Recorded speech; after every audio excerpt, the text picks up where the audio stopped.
오늘 시편 31편은 여러분이 19절을 한번 보십시오. 19절.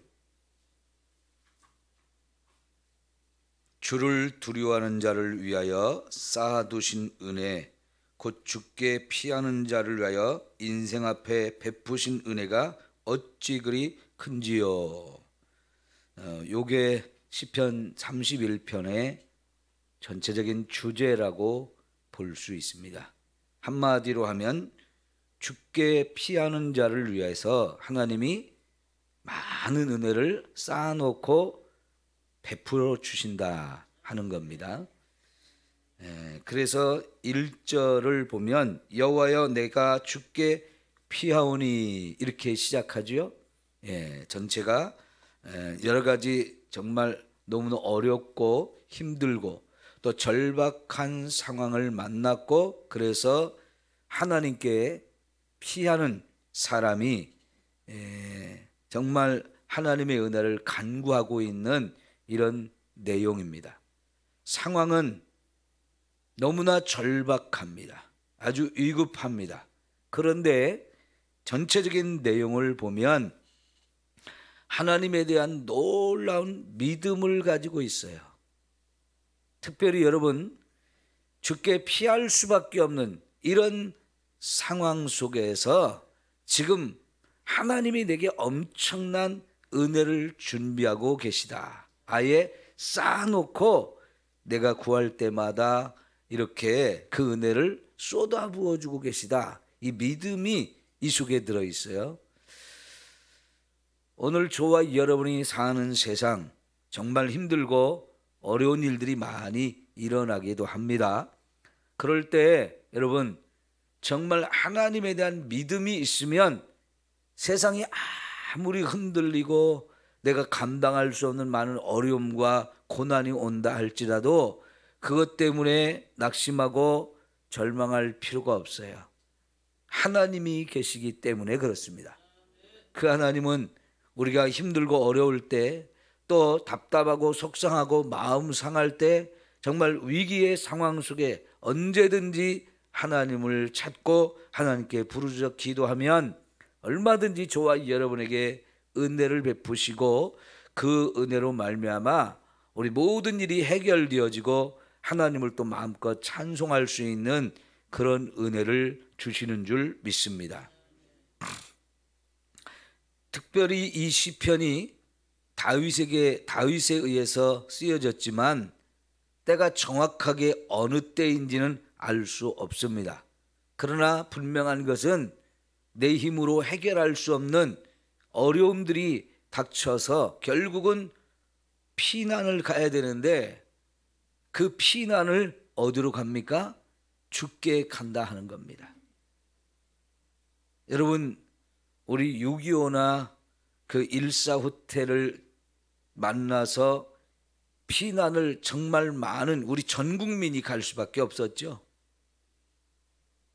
그때 피난살이에 관한 이 서러움과 아픔을 주제로 한 가사로 유행가들이 참 많이 만들어졌어요.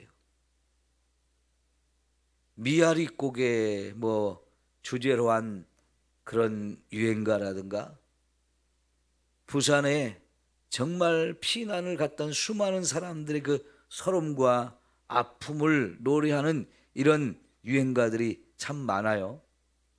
근데 한많은 피난살이 서름도 많아. 이런 가사를 표현했지만 여러분이 피난을 가는 그 상황은 모든 걸 다 내려놓고 살기 위해서 막 급하게 피난을 갈 수밖에 없는 상황이죠. 그런 상황을 만났을 때에 여러분 어디로 가야 이게 안전하겠습니까? 세상은 어디로 가도 저와 여러분에게 안전한 곳이 되지 못합니다. 그런데 여기 여러분 2절과 3절 4절을 가만히 읽어봅시다. 내게 귀를 기울여 속히 건지시고 내게 견고한 바위와 구원하는 산성이 되소서. 주는 나의 반석과 산성이시니 그러므로 주의 이름을 생각하셔서 나를 인도하시고 지도하소서.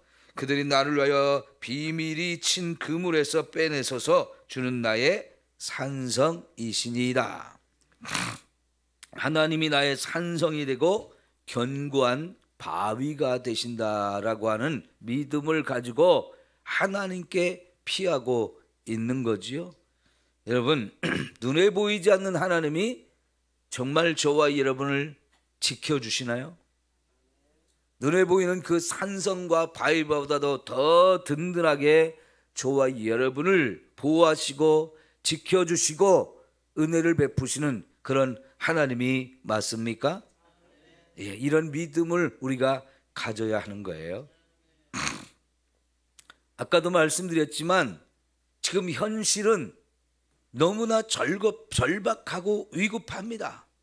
피할 곳이 없습니다. 그런데 내가 믿는 하나님, 그 하나님은 내가 피할 수 있는 가장 안전한 피난처가 되어주신다는 거예요.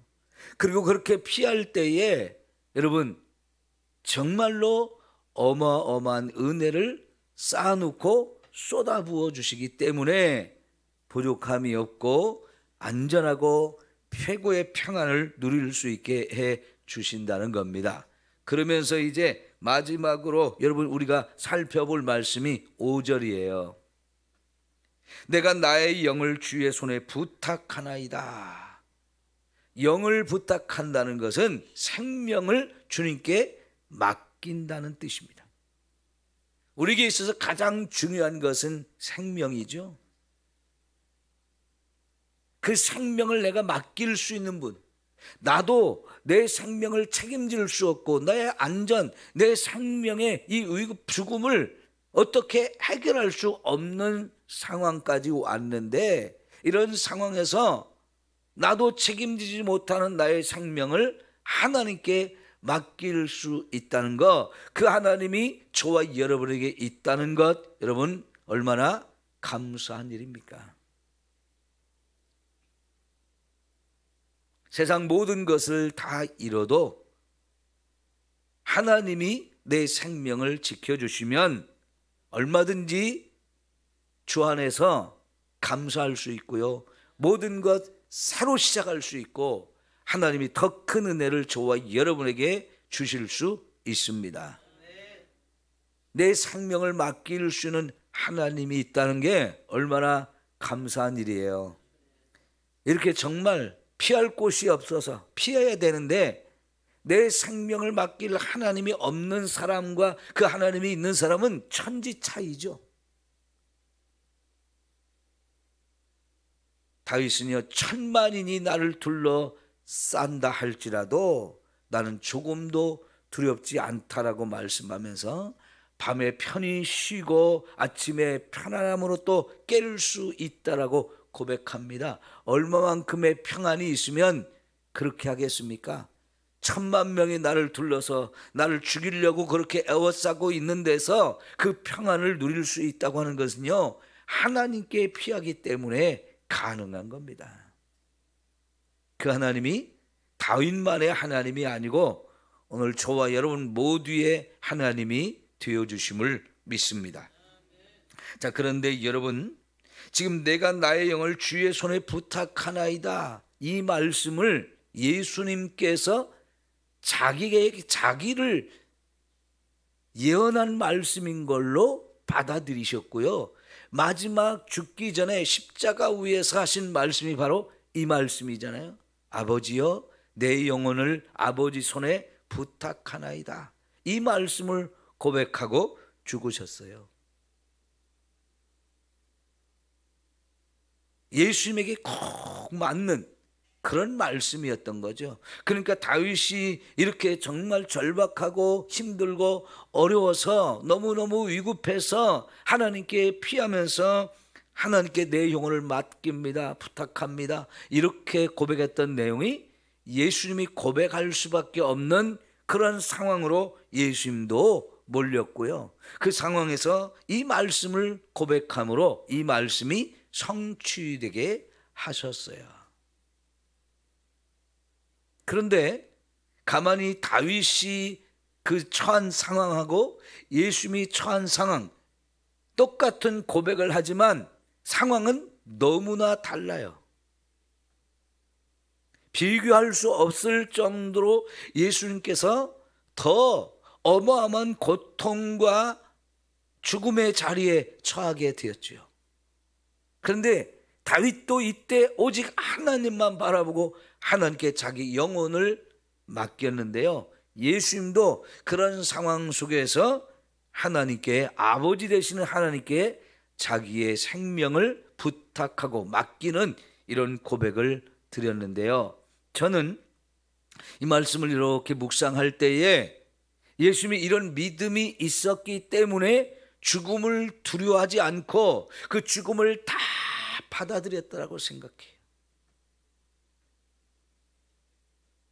예수님에게도 겟세마네 동산에 올라가서 죽기 전날 밤에 하나님 앞에 부르짖어야 하는 죽음을 앞둔 자의 두려움과 고난이 있었어요. 그게 너무나 엄청난 고통이기 때문에 그 길을 가고 싶지 않은 인간으로서의 마음이 예수님에게도 있어서 겟세마네 동산에서 자기 자신과 엄청나게 싸우는 이런 갈등을 하는 기도를 드릴 수밖에 없었죠. 그러나 그렇게 고민하고 갈등하고 두려워하면서도 하나님께 내 생명을 맡기면 된다. 하나님이 내 생명 책임져 줄 거다.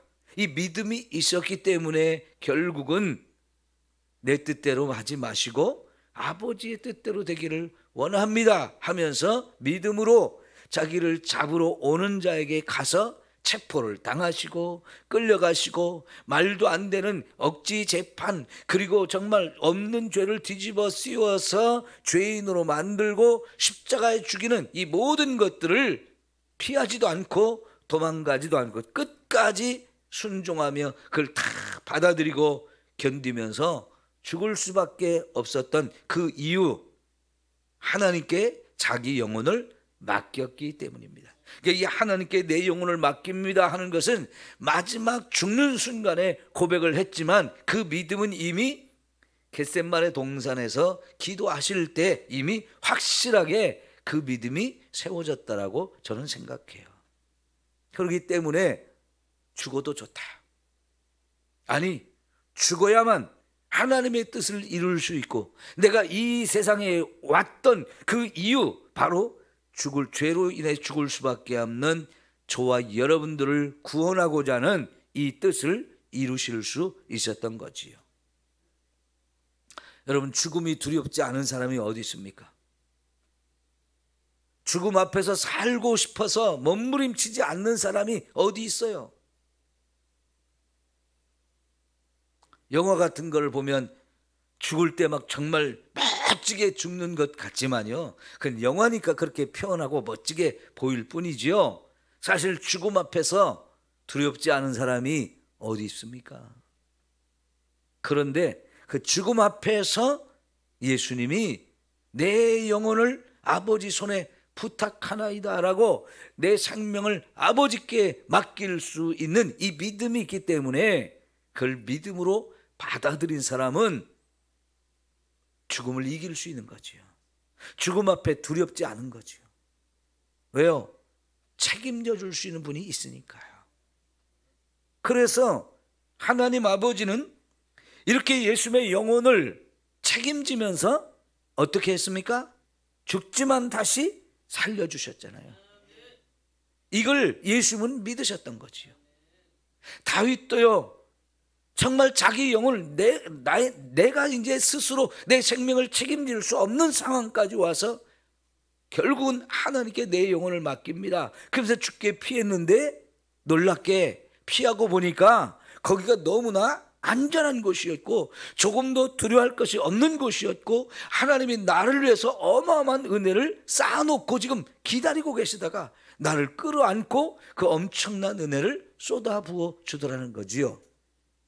여러분, 이것은 마치 탕자가 아버지를 떠나서 아버지의 유산도 든든하게 챙겨가지고 이제 마음껏 내가 하고 싶은 대로 할 수 있게 되었다 하면서 먼 나라로 가서 제가 하고 싶은 대로 살다가 결국은 얼마 못 가서 재산 다 잃어버리고 빈털터리가 되어서 굶어 죽을 판이 되었잖아요.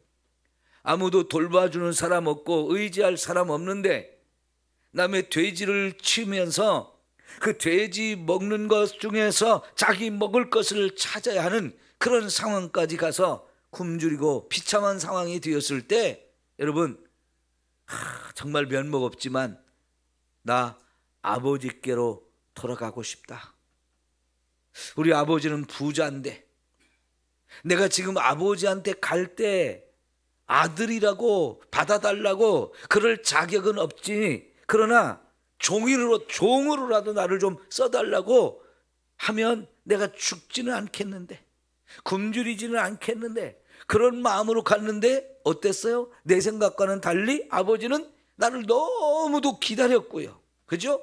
가자마자 나를 끌어안고 맞아주시면서 가락지를 손에 끼워주는데 이거는 아들의 권위, 아들의 자격을 다시 회복시켜 주는 거였어요.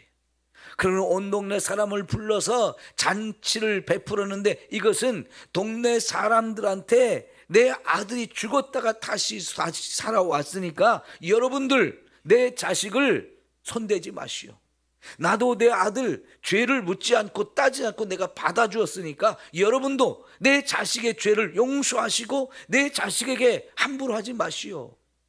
그렇게 해달라고 동네 사람들한테 부탁하는 거예요. 왜냐하면요, 구약의 율법을 보면 여러분 부모에게 효도하지 않는 자식 돌로 쳐 죽이라고 그랬어요. 온 동네 사람들이 다 돌로 쳐 죽여야 되는 자식이 돌아왔는데 그렇게 하지 못하도록 다른 사람이 보기 전에 제일 먼저 가서 끌어안았던 것이고요. 그리고는 집으로 데려왔을 뿐만 아니라 온 동네 사람을 불러서 잔치를 베풀었던 것은 동네 사람들한테 아들 건드리지 말라고, 내 아들 죽었다가 살아왔다고, 그러면서 이제 아버지의 것을 다시 누릴 수 있는 그 은혜 주잖아요. 그렇게 그 아버지에게는 이런 아들을 위해서 이미 어마어마한 것을 쏟아부으려고 다 준비해 놓고 기다리고 있었던 거예요. 그 하나님이 저와 여러분의 아버지예요. 그러니까 여러분 다윗은 오히려 이런 위기 상황 속에서 고난과 아픔 속에서 하나님을 더 많이 만났고 하나님의 은혜와 사랑을 더 뜨겁게 체험을 했어요. 그건 다윗만이 그런 게 아니고 저와 여러분에게도 얼마든지 이런 은혜를 주시는 하나님이시거든요. 여러분 다윗이 그렇다고 해서 뭔 큰 죄를 그렇게 지어가지고 그렇게 많이 지어가지고 이렇게 고난을 많이 겪었나요? 물론 우리아와 음란한 짓을 하고 그리고 그의 남편까지 죽이는 큰 죄를 범한 건 맞습니다. 그러나 여러분 이 세상에 그 누구보다도 하나님을 더 사랑했고 하나님 앞에 정말 너는 내 마음에 합한 자다 할 수 있을 정도로 하나님 앞에 인정받는 의인이었어요. 근데 그런 의인이 어떻게 이렇게 큰 고난을 겪나요? 의인이기 때문에 오히려 여러분 세상에서는 그 의인이 고난을 받는 거예요. 왜요? 우리가 사는 세상은 죄악으로 가득한 세상입니다. 우리 주변에는 하나님 앞에 의롭게 사는 사람보다는 악인으로 사는 사람들이 더 많고 그들이 더 세상에서 성공한 것 같고 더 큰 힘을 가진 것처럼 보이기 때문에 그 의인이 믿음으로 사는 것을 세상은 자꾸만 시기하고 질투하면서 그 의인을 괴롭히고 죽이려고 하는 세상이기 때문에 그렇습니다. 저와 여러분이 하나님 앞에 믿음으로 살려고 하면 할수록 고난은 따라오게 돼 있어요. 그러나 여러분 그런 고난 속에 저와 여러분이 있어도 우리에게는 언제나 피할 바위와 산성이 있어요.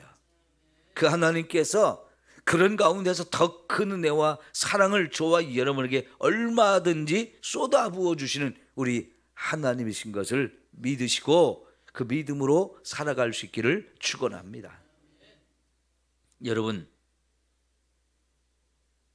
이 예수님과 똑같은 고백을 한 사람이 또 있죠? 누구예요? 스데반입니다.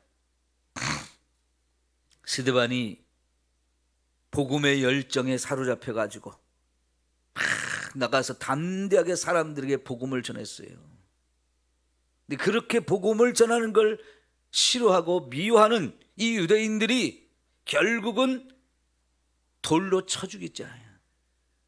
돌에 맞아서 온몸이 터지고 피투성이가 되고 죽어가는 가운데에서도 자기를 향하여 돌을 들어 치는 그 사람들을 향해서 예수님과 똑같은 기도를 하는데, 하나님, 저들의 죄를 용서하소서. 그리고 내 영혼을 아버지 손에 부탁하나이다 하면서 스데반도 예수님과 똑같은 고백을 하며 죽습니다. 의인이지만 이렇게 말도 안 되는 고통을 겪다가 죽어가는데, 그에게는 예수님처럼 자기 영혼을 하나님께 맡겼기 때문에 죽음이 두렵지 않았어요. 오히려 그런 상황 속에서 하나님이 이 스데반에게 어떻게 하셨습니까? 하늘 문을 열어주시고 그 하늘을 볼 수 있는 이 영의 눈을 열어주셔가지고 하나님까지 보고 예수님까지 보는 그 영광을 보여주셨기 때문에 죽어가면서도 감사와 기쁨과 찬양이 흘러 넘쳤잖아요. 죽음은 아무 문제가 아니었어요. 나는 이제 저 천국으로 이제 간다. 이게 얼마나 감사했던지요. 여러분, 그런 가운데에서 죽음을 맞이했으니 얼마나 아름다운 죽음입니까? 스데반뿐만이 아니에요. 예수님의 제자들 한결같이 복음을 전하다가 다 순교를 당했는데, 그들이 이렇게 이런 죽음을 두려워하지 않고 순교를 당할 수 있었던 것도 예수님과 똑같은 믿음이 있었기 때문에 그럴 거예요. 내 영혼을 아버지 손에 부탁하나이다. 자기 영혼을 맡긴 거지요. 오늘 저와 여러분에게 우리의 생명을 책임져 줄 수 있는 우리 하나님이 계셔요. 우리가 언제 어디서 어떻게 죽는다 할지라도 죽음은 저와 여러분에게 아무것도 아니에요. 하나님이 내 영혼을 책임져 주시고 나는 그 순간 하나님의 손에 붙들려 천국에 들어가서 이제 주와 함께 영원히 살 수 있는 길이 열려지는 거잖아요. 우리 이런 믿음으로 살아갈 수 있기를 축원합니다. 오늘 이제 고난주간 마지막 예수님이 죽음을 당하신 날이에요. 그 예수님의 죽음을 통해서 저와 여러분이 영원한 생명을 얻었다는 것이 얼마나 감사한 일입니까? 오늘 하루 또 예수님의 이 십자가의 죽음을 깊이 묵상하시면서 이 십자가의 은혜가 다 나를 위한 것이었고 내게 임했다는 사실에 더 감사하고 감격하며 살아가는 하루 되시기를 축원합니다. 기도합니다.